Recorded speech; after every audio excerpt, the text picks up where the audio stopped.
అష్టాదశ పురాణాలైన రామాయణ భారతాది ఇతిహాసాలైన జ్ఞాన మార్గాన్ని చూపే ఉపనిషత్తులైన వారు చెబితే ఇట్టే అర్థమవుతుంది. ఆయన మాటే వేదవాకుగా భావించే అభిమానులు లక్షల్లో ఉన్నారు. ఆయనే శారద జ్ఞానపుత్ర, ప్రవచన చక్రవర్తి బ్రహ్మశ్రీ చాగంటి కోటేశ్వరరావు గారు. కార్తీక మాస తొలి సోమవారం వేళ ఈ ప్రాంగణానికి విచ్చేశారు చాగంటి వారు. వారిని మీ కరతాళ ధ్వనులతో సాదరంగా ఆహ్వానించాల్సిందిగా మనవి. వారికి భక్తిపూర్వక నమస్సులు తెలియచేస్తూ కార్తీక మాస వైభవం, దీప వైశిష్ట్యంపై ప్రవచనామృతాన్ని అందించవలసిందిగా మనవి.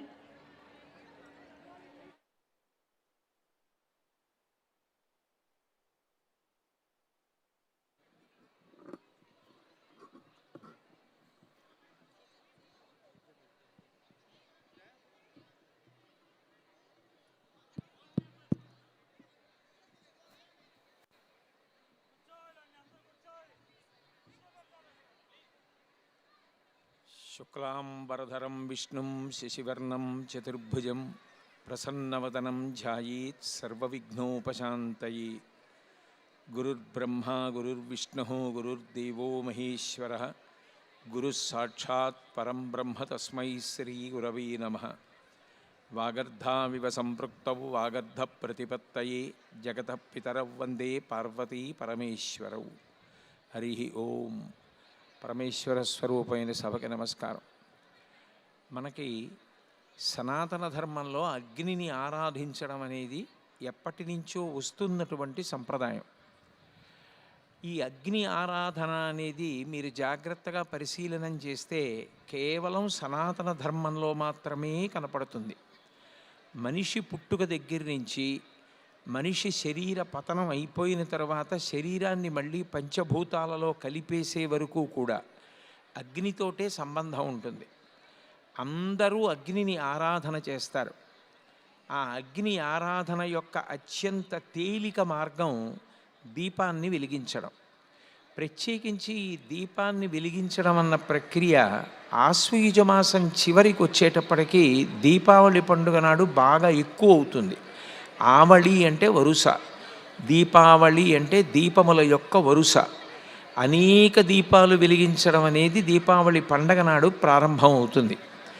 ఒక రోజు మొత్తానికి తెల్లవారుజాము కాలం ఎంత పరమ పవిత్రమో, తెల్లవారుజాము కాలంలో భగవంతుణ్ణి మాత్రమే ఎట్లా ఆరాధన చేస్తామో, అట్లాగే ఒక సంవత్సరాన్నంతటినీ కూడా ఒక రోజుగా భావన చేస్తే తెల్లవారుజాము కాలం ఆశ్వయుజ మాసం. మీరందుకే చూడండి, భారతదేశం అంతటా కూడా ఇంచుమించు ఒకే రకమైన వాతావరణం ఉండే కాలం ఒక్క ఆశ్వయుజ మాసం కార్తీక మాసంలోనే ఉంటుంది. మిగిలిన కాలాలలో దేశానికి వివిధ ప్రాంతాలలో వివిధ రకాలైనటువంటి రీతిలో వాతావరణం ఉంటుంది. ఉత్తర భారతదేశంలో చాలా విపరీతమైనటువంటి వేడి ఉంటే ఇక్కడ కొంత వేడి తక్కువ ఉంటుంది. అక్కడ విశేషంగా వరదలు వస్తే ఇక్కడ కొంత వర్షపాతం తక్కువ ఉంటుంది. అక్కడ చలి గడ్డ కట్టుకుపోయేలా ఉంటే ఇక్కడ కొంత చలి తక్కువ ఉంటుంది. అట్లా కాకుండా దేశమంతటా ఒకే వాతావరణం ఉండేటటువంటి కాలం ఈ ఆశ్వయుజ మాసం కార్తీక మాసం. కానీ ఈ ఋతువుకి ఒక లక్షణం ఉంది. ద్వావృతు యమదంష్ట్రాఖ్యే నూనం సర్వజనీషు వై అంటాడు దేవీ భాగవతంలో వ్యాస భగవానుడు. శరదృతువు, వసంత ఋతువు, ఈ రెండు ఋతువులలో యమధర్మరాజు గారి యొక్క ఒక్కొక్క కోర బయటికి వస్తుంది. రెండు ఋతువులలో రెండు కోరలు వస్తాయన్నమాట. ఒక్కొక్క ఋతువులో ఒక్కొక్క కోర చొప్పున. ఆ కారణం చేత అంటువ్యాధులు ఇటువంటివి ప్రబలి చాలా విశేషంగా జననష్టం జరుగుతుంది. అది జరగకుండా ఉండాలి అంటే భగవదారాధనకి అత్యంత తేలిక మార్గం ఏది అంటే దీపాన్ని వెలిగించడం. ఆ దీపాన్ని వెలిగించి ఆరాధన చేస్తారు. దీపమే పరబ్రహ్మస్వరూపం. మీరు ఏ సహస్రనామ స్తోత్రం చూడండి, పరంజ్యోతి అన్న నామం మాత్రం స్పష్టంగా ప్రతి చోట కనపడుతుంది. అసలు నిజానికి భగవంతుని యొక్క యథార్థ స్వరూపం జ్యోతిస్వరూపం. మనం ఏ పేరు పెట్టి పిలిచినా ఆయన పలుకుతాడు. కానీ భా అంటే కాంతి, కాంతితో కూడుకున్నటువంటి జ్యోతిస్వరూపంగా ఉండేటటువంటి వాడు భగవానుడు. అటువంటి భగవానుడు అగ్ని రూపంలో మనకి ఎంతో ఉపకారం చేస్తూ ఉంటాడు. ఆ అగ్ని లింగ రూపాన్ని ధరిస్తే అదే అరుణాచలంలో అగ్నిలింగం. కార్తీక మాసంలో సోమవారం నాడు ప్రదోష వేళలో అంత పరమ పవిత్రమైనటువంటి సమయంలో అరుణాచలేశ్వరుని యొక్క మూర్తి ఇక్కడికి రావడం, అపితకుచాంబా సమేత అరుణాచలేశ్వర స్వామి వారిని దర్శనం చేసుకోవడం నాకు వ్యక్తిగతంగా కొన్ని కోట్ల జన్మల సౌభాగ్య విశేషం. నేను ఈ మాట ఎందుకంటున్నానంటే, కార్తీక మాసం అంటేనే అగ్ని ఆరాధన. ఆ అగ్ని అంతా కూడా లింగస్వరూపాన్ని ధరిస్తే అదే అరుణాచలేశ్వరుడు. కాంచీపురంలో పృథివీలింగం, జంబుకేశ్వరంలో జలలింగం, అరుణాచలంలో అగ్నిలింగం, శ్రీకాళహస్తిలో వాయులింగం, కోణార్కలో సూర్యలింగం, చిదంబరంలో ఆకాశలింగం, సీతాకుండంలో చంద్రలింగం, ఖట్మండులో యజమానలింగం. 8 రూపాలతో శివుడు ప్రకాశిస్తూ ఉంటాడు. ఈ అగ్ని ఆరాధనము లేకపోతే అసలు ధర్మచక్రము తిరగదు. హవ్యం వహతి దేవానాం కవ్యం కవ్యాసినామపి పాకంచ కురుతే వహ్ని శంకరస్యైవ శాసనాత్ అంటారు. ఆ అగ్ని ఎంత గొప్ప కార్యాన్ని చేస్తూ ఉంటాడు అంటే, దేవతలకు హవిస్సు వెళ్ళాలి అంటే కేవలము అగ్నిహోత్రుడు మాత్రమే పట్టుకెళ్ళాలి, ఇంకెవ్వరికీ అధికారం లేదు. మనం ఎంత గొప్పగా యజ్ఞం చేయడం మొదలుపెట్టినా ఆ దేవత పేరు చెప్పి హవిస్సు ఇచ్చినప్పుడు దాన్ని పట్టుకెళ్ళి దేవతలకి ఇవ్వాలి అంటే ఆ అధికారం ఒక్క హవ్యవాహనుడైనటువంటి అగ్నిహోత్రుడికే ఉంటుంది. అందుకే ఆయన పేరే హవ్యవాహనుడు. మనం హోమం చేసి హోమంలో దేవతలకి హవ్యం ఇచ్చినప్పుడు ఆ హవ్యాన్ని పట్టుకెళ్ళి అగ్నిహోత్రుడు దేవతలకి ఇస్తే దేవతలు సంతోషిస్తారు. దేవతలు సంతోషిస్తే వేళ పట్టున పడవలసినంత వర్షం పడుతుంది. అట్లా వర్షం పడిందనుకోండి, భూమి మీద పాడి పంట సమృద్ధిగా ఉంటాయి. భాగవతంలో దశమస్కంధంలో ఓ మాట అంటారు, అసలు వర్షములు పడితే కదా ఏదైనా జరగడం.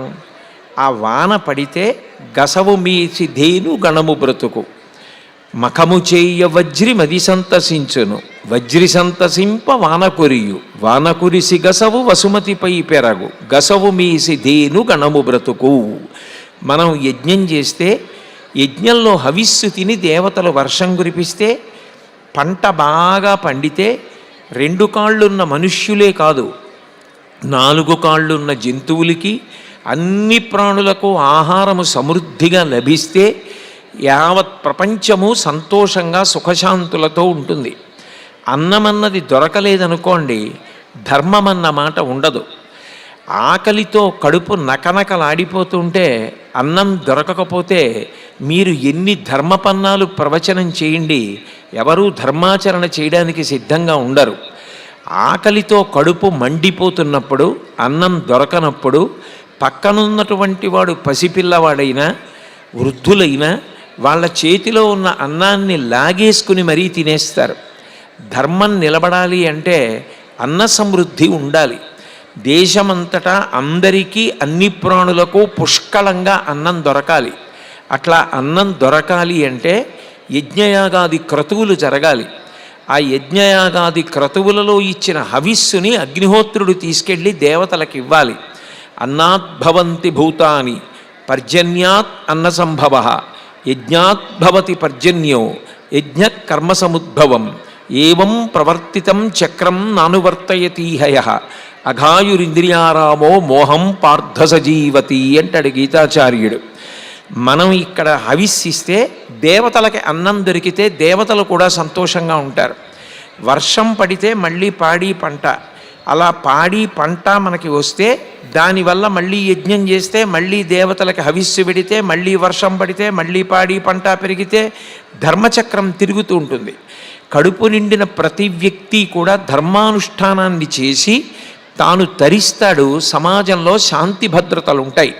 అట్లా జరగాలి అంటే హోమంలో అగ్నిహోత్రుని యొక్క పాత్ర అద్వితీయమైనది. ఆయన మాత్రమే అందించగలడు. అంటే ధర్మచక్రం తిరగడం కానీ, అన్ని ప్రాణులు కడుపు నిండా అన్నం తినడం కానీ అగ్ని చేతిలోనే ఉంది. అటువంటి అగ్ని రూపుదాల్చి శివస్వరూపంగా వస్తే ఆయనే అరుణాచలేశ్వరుడు. హవ్యం వహతి దేవానాం కవ్యం కవ్యాసినామపి. పితృదేవతలకు ఇస్తే కవ్యం అంటారు. మనకి జన్మనిచ్చి పెంచి పెద్ద చేసి ఎంతో త్యాగం చేసినటువంటి వారు తల్లిదండ్రులు. వాళ్ళు అంత గొప్ప త్యాగం చేయకపోతే ఇవాళ మన శరీరం ఉండే అవకాశం లేదు. ఆ తల్లి ప్రసవ వేదన పడినప్పుడు ఎంత కష్టపడిందో శంకరాచార్యులు వారు మాతృకా పంచకం అని చేశారు. అందులో అంటారు, అంబేతి తాతేతి శివేతి తస్మిన్ కృష్ణేతి గోవింద హరే ముకుందే ప్రసూతి సమయే యదవోచ ఉచ్చై. ఆ తల్లి ప్రసూతి కాలంలో విపరీతమైన బాధపడి అమ్మ నాన్న కృష్ణ గోవింద ముకుంద అని ఎంతంత పెద్ద పెద్ద కేకలు పెట్టిందో. మృత్యు సదృశమైనటువంటి వేదనని ఎదుర్కొని ఆమె మనకు జన్మనిచ్చి పాలిచ్చి పెంచి పెద్ద చేసింది. తండ్రి ఎంతో కష్టం తాననుభవించి పిల్లల్ని క్రమశిక్షణలో పెంచి పెద్ద చేస్తాడు. రామచంద్రమూర్తి రామాయణంలో అయోధ్యకాండలో ఓ మాట అంటాడు, నా సుప్రతికరం తత్తు మాత్రా పిత్రాచ యత్కృతం అంటాడు. తల్లి తండ్రి చేసినటువంటి ప్రేమ సేవకి తిరిగి బదులు ఇవ్వగలను అన్న బిడ్డ లోకంలో ఉండడు. అంత గొప్ప ఉపకారం చేసిన తల్లిదండ్రులకు నేను ప్రత్యుపకారం చేయగలను అన్న కొడుకు లోకంలో ఎక్కడుంటాడు? వాళ్ళ రుణం తీర్చుకోవడం సాధ్యం కాదంటాడు రామచంద్రమూర్తి అంతటి వాడు. అటువంటి తల్లిదండ్రులు కొంతకాలం బ్రతికి శరీరం విడిచిపెట్టేసిన తరువాత వాళ్ళు ఏ రోజున శరీరం విడిచిపెట్టారో ఆ రోజున శ్రాద్ధకర్మ చేసి వారికి కవ్యం ఇస్తే ఆ కవ్యాన్ని పట్టుకెళ్ళి పితృదేవతలకు అందించేవాడు కూడా అగ్నిహోత్రుడే. అట్లా చెయ్యని నాడు పితృరుణం తీరదు. ఆ రోజున వాళ్ళు ఏ రోజున శరీరం విడిచిపెట్టారో ఆ రోజున వాళ్ళ పేరు చెప్పి శ్రాద్ధకర్మ నిర్వర్తించమని శాస్త్రం చెప్తోంది. శాస్త్రం చెప్పింది మౌఢ్యమని, నేను చెప్పిందని సత్యమని వ్యతిరేక వాదన చేసి మాట్లాడడం శాస్త్రబద్ధమైన ప్రతిపాదన అని అనిపించుకోదు. శాస్త్రం ఏది చెప్పిందో దాన్ని మాట్లాడడమే మర్యాద. శంకరాచార్యుల వారు అవతార పరిసమాప్తి చేస్తూ ఒక మాట అంటారు, వేదో నిత్యమధీయతాం తదుదితం కర్మ స్వనుష్ఠీయతాం. వేదం ఏం చెప్పిందో అట్లా బ్రతుకు, వేదం ఏం చెప్పిందో అట్లా కార్యాన్ని నిర్వహించు. తస్మాత్ శాస్త్రం ప్రమాణంతే కార్యాకార్య వ్యవస్థితవు అని గీతాచార్యుడు అంటాడు. నీ స్వబుద్ధికి తోచినవన్నీ నువ్వు మాట్లాడకూడదు, నీ స్వబుద్ధికి తోచినవన్నీ నువ్వు చేయకూడదు. నువ్వు ఎప్పుడు ఏది చెప్పినా శాస్త్రాన్ని అనుసరించి మాట్లాడాలి. నువ్వు ఏది చేసినా శాస్త్రం అంగీకరించిందా అని తెలుసుకుని చెయ్యాలి. శాస్త్రం ఎట్లా చెప్పిందో అట్లా చెయ్యాలి. ఇప్పుడు శ్రాద్ధకర్మ చెయ్యమని నేను కాదు చెప్తున్నది, ఎవరో కాదు చెప్తున్నది, శాస్త్రములు చెప్తున్నాయి. అటువంటి శ్రాద్ధకర్మ తల్లిదండ్రులను ఉద్దేశించి నిర్వర్తించినప్పుడు వాళ్ళకి కవ్యాన్ని పట్టుకెళ్ళేవాడు ఎవరు అంటే అగ్నిహోత్రుడే పట్టుకెడతాడు. అంటే ఒక్క మనుష్య జన్మకే ఇంత గొప్ప అనుబంధాలు ఉంటాయి. కార్తీక మాసం అంతా అనుబంధాలకు సంబంధించినటువంటి మాసం. మీరు చూడండి, కార్తీక మాస శుక్లపక్ష విధియ తదియ అన్నదమ్ములు అక్క చెల్లెళ్ళింటికి, అక్క చెల్లెళ్ళు అన్నదమ్ములింటికి భోజనానికి ఎడతారు. అంత గొప్ప అనుబంధాలకి నిలువెత్తు నిదర్శనంగా నిలబడే ఏకైక మాసం కార్తీక మాసం. అటువంటి కార్తీక మాసంలో మనం తప్పకుండా తెలుసుకు తీరవలసినది అగ్ని యొక్క విలువ. దీపాలు పెడుతున్నాం, కోటి దీపోత్సవం చేస్తున్నామంటే అగ్నిని దీపంగా వెలిగించి అత్యంత స్వల్ప రూపంలో విశేష ప్రయోజనాన్ని సాధించుకోవడానికి దీపంగా అగ్నిని ఆరాధన చేస్తున్నాం. ఆ పితృదేవతలకు కవ్యాన్ని పట్టుకెళ్ళి ఇచ్చేవాడు అగ్నిహోత్రుడే. దేవతలకు హవ్యాన్ని పట్టుకెళ్ళి ఇచ్చి ధర్మచక్రం తిరగడానికి కారణమైన వాడు అగ్నిహోత్రుడే.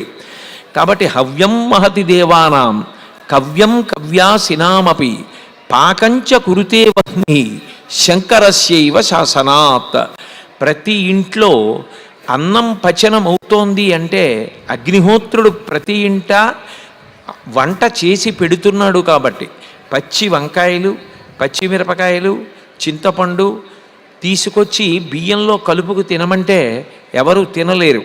కానీ అది అగ్నిహోత్రం మీద పచనం చేశారనుకోండి, రుచిగా ఉండి చిన్నపిల్లల దగ్గర నుంచి వృద్ధుల వరకు వాళ్ళు ఏది తింటే శరీరం పోషింపబడుతుందో దానికి అనువుగా రసాంకురములతో కూడిన రసేంద్రియమైనటువంటి నాలుక తృప్తి చెందేటట్టుగా రుచిని అనుభవిస్తూ ఆహారాన్ని తీసుకోగలుగుతున్నాడు.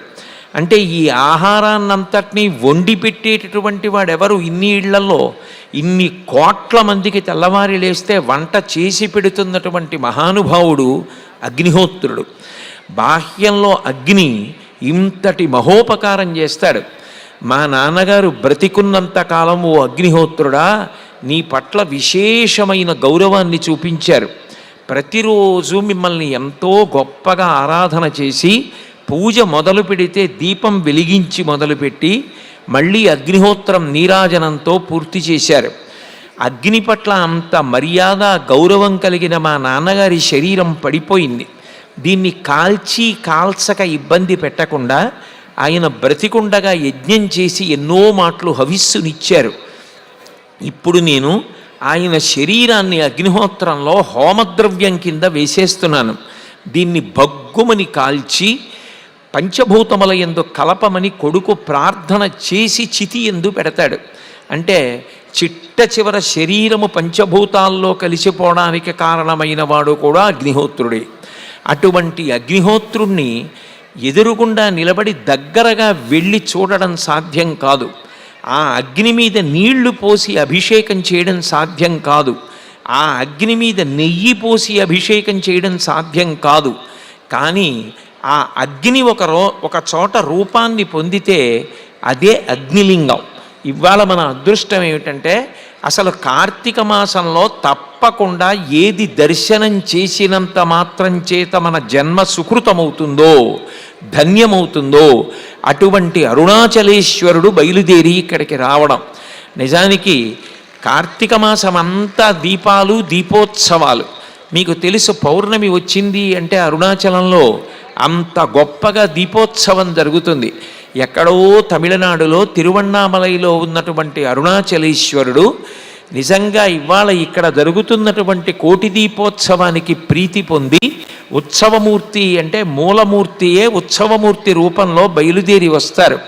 అటువంటి అరుణాచలేశ్వరుడు అపితకుచాంబ అక్కడ నుంచి బయలుదేరి ఈ భాగ్యనగర ప్రాంగణానికి వచ్చారు. మనందరం భాగ్యవంతులం, ఇక్కడే ఉన్నాం కాబట్టి ఇన్ని వేల మంది లక్షల మంది ప్రత్యక్షంగా చూడగలుగుతున్నారు. కానీ ఇవాల్టి రోజు యొక్క పవిత్రతని దృష్టిలో పెట్టుకొని సప్తమి ప్రయుక్తం శుక్లపక్షం సోమవారం, అందున మొదటి సోమవారం ప్రదోషవేళ అరుణాచలేశ్వర లింగ దర్శనం, అరుణాచలేశ్వర అపితకుచాంబ దర్శనం అంటే సామాన్యమైన విషయం కాదు.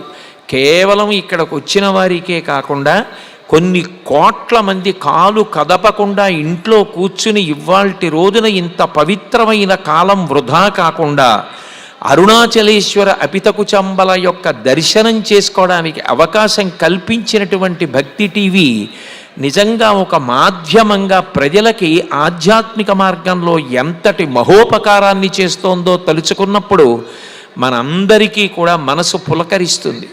అంత మంచి పని భక్తి టీవీ చేస్తోంది. కళ్యాణము అన్న మాటకు అర్థం ఏమిటంటే కళ్యం సుఖం అనయతి ప్రాపయతి ఇది కళ్యాణం అని. కళ్యాణం ఎలా ఉంటుంది అంటే మనుష్యుల మధ్య జరిగే వివాహం ఎలా ఉంటుందో కళ్యాణం కూడా అట్లాగే ఉంటుంది. కానీ కళ్యాణానికి ఉన్న గొప్పతనం ఏమిటంటే మనకి వివాహంలో ఉండేటటువంటి మంత్రాలలో ఈ పురుషార్థములను నాలుగింటిని కూడా పొందడంలో మనిషి కామాన్ని ధర్మంతో ముడివెయ్యడం కోసం ధర్మపత్నిని స్వీకరించి ధార్మికమైన సంతానాన్ని పొందుతాడు. కానీ భగవంతుని యొక్క కళ్యాణం జరిగితే పరమేశ్వరుడు అమ్మవారి మెడలో మంగళసూత్రం కడుతున్నప్పుడు ఒక ప్రతిజ్ఞ చేస్తాడు. మాంగళ్యం తంతునా నేన లోకరక్షణ హేతునా అంటాడు. మమ జీవన హేతునా అంటాడు. వరుడు వధువు మెడలో మంగళసూత్రం కడుతున్నప్పుడు వివాహంలో నేను బ్రతికున్నానని గుర్తు నీ మెడలో ఉన్న ఈ మంగళసూత్రం అంటాడు. కళ్యాణం జరిగినప్పుడు మంగళసూత్రంలో లోకరక్షణ హేతున ఈ కళ్యాణాన్ని ఎవరు చూస్తున్నారో వాళ్ళందరినీ నేను రక్షిస్తానని ప్రతిజ్ఞ చేస్తున్నాను అంటాడు. కళ్యాణం అన్న మాట మీరు ఎప్పుడు చూడండి, పురుషుడి వైపు నుంచి ఉండదు. శ్రీరామ కళ్యాణం, శివ కళ్యాణం ఇట్లా అనరు. కళ్యాణం చెప్పినప్పుడు ఎప్పుడూ కూడా వధువు వైపు నుంచి చెప్తారు. సీతా కళ్యాణం, రుక్మిణీ కళ్యాణం, పార్వతీ కళ్యాణం, పద్మావతి కళ్యాణం అంటారు. అట్లా అనడానికి కారణం ఏమిటంటే, అమ్మవారు జీవుడిని సంకేతిస్తే పరమేశ్వరుడు పరబ్రహ్మాన్ని సంకేతిస్తాడు. జీవబ్రహ్మైక్య సిద్ధికి తార్కాణమే ఆ జరుగుతున్నటువంటి కళ్యాణం.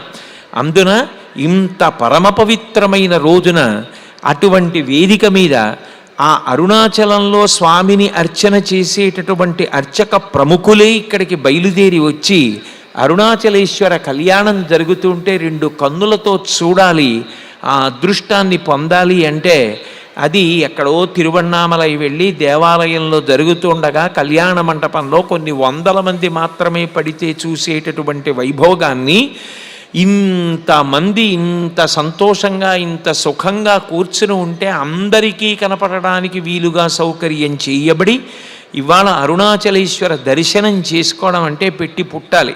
ఇది నేను కేవలం ఏదో మీ గురించి నేను చెప్తున్నానని మీరు అనుకోకండి.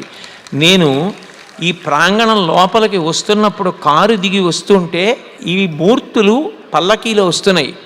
ఎవరు అని అడిగాను. అరుణాచలేశ్వరుడు అన్నారు. నాకు పులకాంకురాలు వచ్చాయి. నా జన్మ సౌభాగ్యం. నేను ఇవాళ అరుణాచలేశ్వరుడు వస్తాడని ఇవ్వలేదు, ఉపన్యాసానికి వస్తానన్నమాట. సోమవారం కదా, ప్రదోష వేళ కాసేపు పరమేశ్వరుడు గురించి మాట్లాడినట్లుంటుంది. ఇంతమంది భక్తులు కూర్చునే ప్రదేశం, ఇన్ని దీపాలు వెలిగించే ప్రదేశం, ఇంత అగ్ని ఆరాధన జరిగే ప్రదేశం కదా అని ఇవాళ వస్తానన్నాను. కానీ ఇవాళే అగ్నిలింగమైనటువంటి అరుణాచలేశ్వరుడు కూడా రావడం నాకు ఎంత సంతోషం కలిగిందో. అంత గొప్ప కళ్యాణం. పైగా లోకంలో అందరు మూర్తులకు కళ్యాణం జరుగుతుంది, కానీ అరుణాచలేశ్వరుడు అపితకుచాంబ వారికి జరిగే కళ్యాణానికి ఒక ప్రసిద్ధి ఉంది. అమ్మవారు మళ్ళీ పరమశివుడి ప్రక్కన చేరడం కోసం గొప్ప తపస్సు చేసి జరిగినటువంటి కళ్యాణం ఆ అపితకుచాంబ కళ్యాణం. ఆఖరికి పాలడుగుతున్నటువంటి సుబ్రహ్మణ్యేశ్వర స్వామి వారిని కూడా పక్కన పెట్టేసి పరమశివుడిలో ఆ తల్లి ఐక్యమైనటువంటి ప్రదేశం అరుణాచల గిరి ప్రదక్షిణం చేస్తున్నప్పుడు మనకి కనపడుతుంది. అగ్ని అంటే లౌకికమైన ప్రయోజనములను కల్పించేటటువంటి అగ్ని వరకు మాత్రమే పరిమితం కాదు. అగ్ని జ్ఞానాగ్నిగా కూడా చెప్పబడుతుంది. లోకంలో జ్ఞానము కలిగిందనుకోండి, అప్పటి వరకు చేసినటువంటి కర్మల వలన కలిగిన ఫలితములన్నీ దగ్ధమైపోతాయి. కర్మ చెయ్యకుండా లోకంలో ఎవరు ఉండలేరు, ఉండకూడదు. గీతాచార్యుడంతటి వాడు ఒక మాట చెప్తాడు.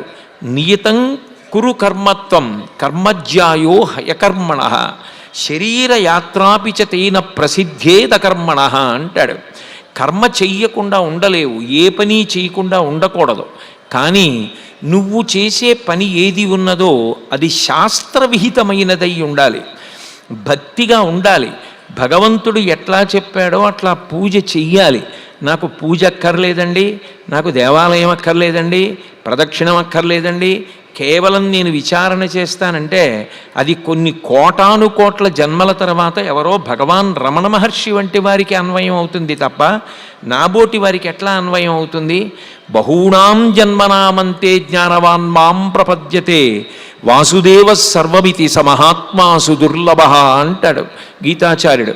కొన్ని కోట్ల జన్మల ఎత్తిన తరువాత చేసినటువంటి భక్తితో కూడిన కర్మానుష్ఠాన ఫలితంగా భగవంతుడు జ్ఞానమిస్తే ఎవరో కోట్ల మందిలో ఒక్కడు అంతటా వాసుదేవ సర్వమితి, ఇదంతా వాసుదేవమయం శివమయం అని చూడగలుగుతాడు.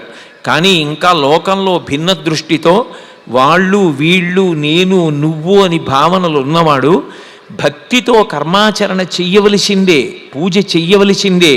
కంచి కామకోటి పీఠాధిపత్యం వహించిన మహాపురుషులు, రాశీభూతమైనటువంటి జ్ఞాన అగ్ని, అటువంటి మహానుభావుడు చంద్రశేఖరేంద్ర సరస్వతి మహాస్వామి వారు ప్రతిరోజు గంట పూజ చేసేవారు, ఒరుగంటి పూజ అని.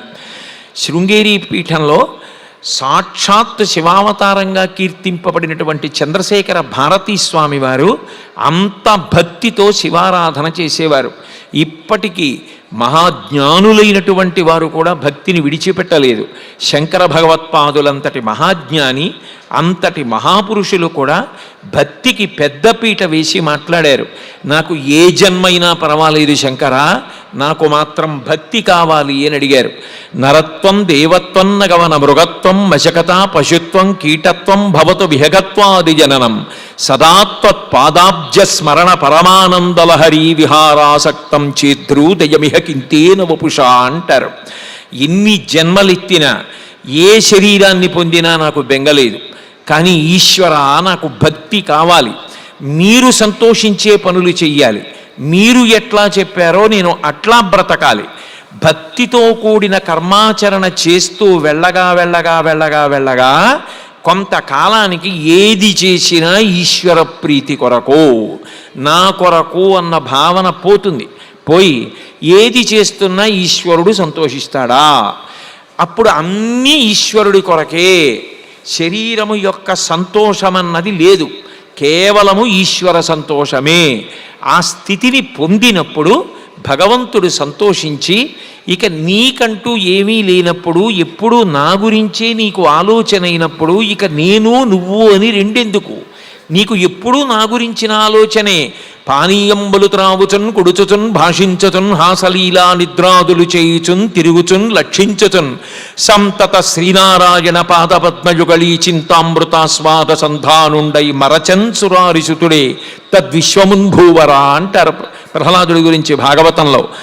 ఏది చేస్తున్నా భగవంతుడి గురించిన ఆలోచన, భగవంతుడు తృప్తి పొందుతాడా అన్న ఒకే ప్రమాణం పెట్టుకున్న వ్యక్తిని చూసి భగవంతుడు ఇక నువ్వు నేను అని రెండు వద్దు, నీకు అంతటా నేనే కనపడుతున్నప్పుడు ఇక నువ్వు నేనని రెండెందుకు? నీకు జ్ఞానం ఇస్తున్నాను, ఈ జ్ఞానము చేత నీవు నాలో కలిసిపోతావు అన్నప్పుడు భక్తి చిట్ట చివరికి జ్ఞానము వలన మోక్షంగా రెండు లేకుండా ఒకటిగా మారిపోతుంది.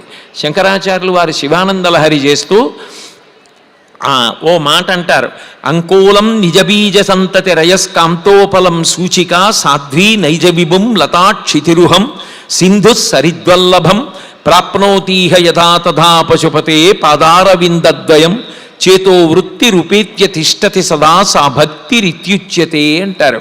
మొట్టమొదట భక్తి భగవంతుడు నేను అని రెండుగా ప్రారంభమై చిట్ట చివరికి ఒక నది ప్రవాహంతో కదిలి కదిలి కదిలి కదిలి వెళ్ళి సముద్రమునందు సంగమించిన తరువాత ఇక నది నీటిని సముద్రం నుంచి వేరు చేసి చూపించడం ఎట్లా సాధ్యం కాదో, నది రంగు కానీ నది రుచి కానీ లేకుండా సముద్రమునందు ఎట్లా కలిసిపోయి అవిభాజ్యమైపోతుందో అట్లా అప్పటి వరకు ఈశ్వరుడు నేను అని రెండుగా ఉన్న వ్యక్తి ఇక రెండుగా లేకుండా ఒక్కటైపోయి భగవంతుని యందు ఐక్యమైపోవడమే మోక్షము అని అనిపించుకుంటుంది.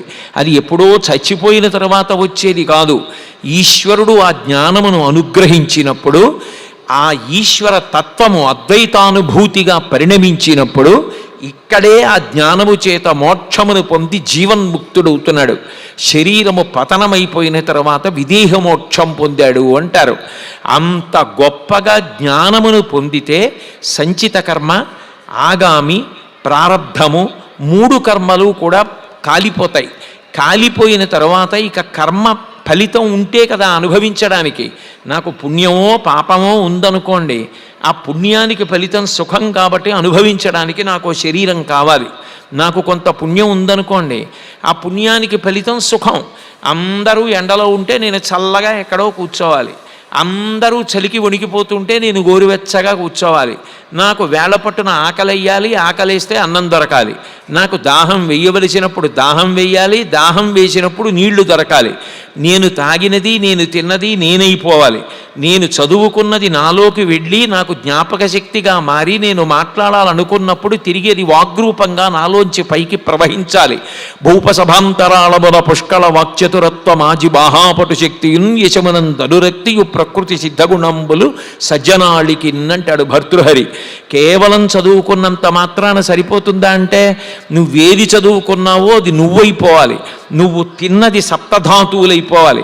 చర్మము, రక్తము, మాంసము, కొవ్వు, అస్థి, శుక్ల, మేధ అన్న 7 పదార్థములు శరీరమునందుంటే నువ్వు తిన్నది జీర్ణమైపోయి నువ్వైపోయినట్టు, నువ్వు తాగినది నువ్వైపోయినట్టు, నువ్వు చదివినది నువ్వైపోవాలి. నువ్వైపోయినది నీకు అవసరమైనప్పుడు సభలో జ్ఞాపకానికి వచ్చి వాక్ప్రవాహం గంగానదిలా ప్రవహించాలి. అట్లా జరగాలి అంటే ఈశ్వరుడి యొక్క అనుగ్రహం ఉండాలి. భక్తితో కర్మాచరణ చేస్తూ వెళ్ళగా ఈశ్వరుడి యొక్క అనుగ్రహము కలిగి జ్ఞానము కలిగితే ఆ జ్ఞానాగ్ని వలన కర్మలు దహించుకుపోతే ఇక పుణ్యము లేదు, పాపము లేదు. పుణ్యం ఉంటే సుఖాన్ని అనుభవించాలంటే శరీరం కావాలి. సుఖాన్ని అనుభవించాలంటే శరీరం లేకుండా ఎట్లా సుఖపడతారు?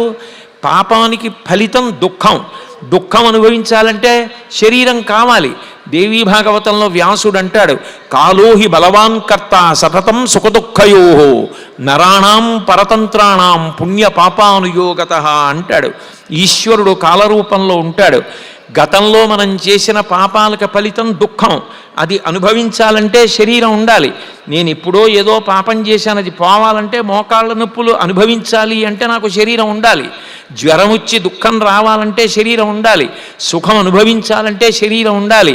అసలు ఇక నాకు పాప ఫలితమో పుణ్య ఫలితమో అన్నవి 2 అనుభవించవలసిన అవసరం లేకుండా కర్మలన్నీ జ్ఞానము చేత దగ్ధమైపోతే ఇక నేను అనుభవించడానికి కర్మలు లేనప్పుడు నాకు శరీరం ఎందుకు? ఇక శరీరము లేని స్థితి, ఆత్మగా మిగిలిపోయేటటువంటి స్థితికి మోక్షం అంటారు. అటువంటి మోక్షము జ్ఞానాగ్ని చేత కలుగుతుంది. ఆ జ్ఞానాగ్ని చూడబడదు. అటువంటి జ్ఞానాగ్ని ఒక చోట రాశీభూతమైతే అదే అరుణాచలేశ్వరుడు. ఇవాళ అరుణాచలేశ్వర దర్శనం అంటే కార్తీక మాసంలో ఏ అగ్ని ఆరాధన చెయ్యాలో ఆ రాశీభూతమైన అగ్ని రూపాన్ని పొంది పరమమంగళప్రదుడైతే అటువంటి తేజోమూర్తి మంగళప్రదుడైనటువంటి పరమేశ్వర దర్శనం సశక్తియుతుడై అపితకుచాంబా సమేతుడై వేదిక మీదకొచ్చి కళ్యాణం జరుగుతుంటే ఆ కళ్యాణాన్ని చూసే అదృష్టాన్ని పొందాలి అంటే ఎంత అదృష్టం చేసుకోవాలి, ఎంత పుణ్యం చేసుకోవాలి. దేశము కాలము కలిసి రావాలి. ఇంత పవిత్రమైనటువంటి కాలం కాబట్టి ఇంత పరమ పవిత్రమైన కాలంలో వెంటనే ప్రారంభమయ్యేటటువంటి ఆ అపితకుచాంబ కళ్యాణాన్ని మనందరం కూడా మధుర పదార్థం దొరికినప్పుడు ఎట్లా జుర్రుకుంటామో నోటితో అట్లా ఇప్పుడు అపితకుచాంబ కళ్యాణాన్ని కన్నులతో జుర్రుకుందాం. పోతన గారు మాట అంటారు, చూపుల శ్రీపతి రూపము నాపోవక త్రావి హర్షోద్ధతయై వాపుచ్చి మందమధురాలాపంబుల పొగడనదితి లక్ష్మీనాథున్ అంటారు. నారాయణమూర్తి ఎదురుగుండా ప్రత్యక్షమైతే కన్నులతో జుర్రేసుకున్నట్టు, గొప్ప పాయసం దొరికితే నోటితో జుర్రుకున్నట్టు ఇప్పుడు ఆ అపితకుచాంబ అరుణాచలేశ్వరుల యొక్క కళ్యాణ ఘట్టాన్ని మనందరం కన్నులతో జుర్రుకొని ఈ సంవత్సరపు కార్తీక మాసానికి ఇది పతాక స్థాయి అని నేను అనుకుంటున్నాను. ఎందుకంటే అగ్నిస్వరూపుడైనటువంటి శివుడే ఇక్కడికి రావడం నాకైతే ఎంత పులకరింపుగా ఉందో. భగవాన్ రమణులు అందుకే కదా జీవితంలో ఆ క్షేత్రాన్ని విడిచిపెట్టి ఎక్కడికి వెళ్ళవా, అటువంటి జ్ఞాని ఉండిపోయిన క్షేత్రం. అక్కడి నుంచి ఇవాళ మహానుభావుడు వచ్చాడు. ఆ కళ్యాణం చూసి మనందరం తరిద్దాం. ఇంతకన్నా ఎక్కువగా నేను మాట్లాడితే మీరు కన్నులతో జుర్రుకోవలసిన ఒక అద్భుత ఘట్టానికి ప్రతిబంధకం అవుతాను కనుక ఇక్కడితో నా ప్రవచనాన్ని పూర్తి చేస్తూ సెలవు తీసుకుంటున్నాను. స్వస్తి. అపితకుచాంబిక సమేత అరుణాచలేశ్వరుని యొక్క విశిష్టతను అలాగే కార్తీక మాస వైశిష్ట్యాన్ని చక్కటి ప్రవచనామృతం ద్వారా అందించారు. ప్రవచన చక్రవర్తి బ్రహ్మశ్రీ చాగంటి కోటేశ్వరరావు గారికి భక్తిపూర్వక ధన్యవాదాలు తెలియజేస్తూ మీ కరతాళ ధ్వనులతో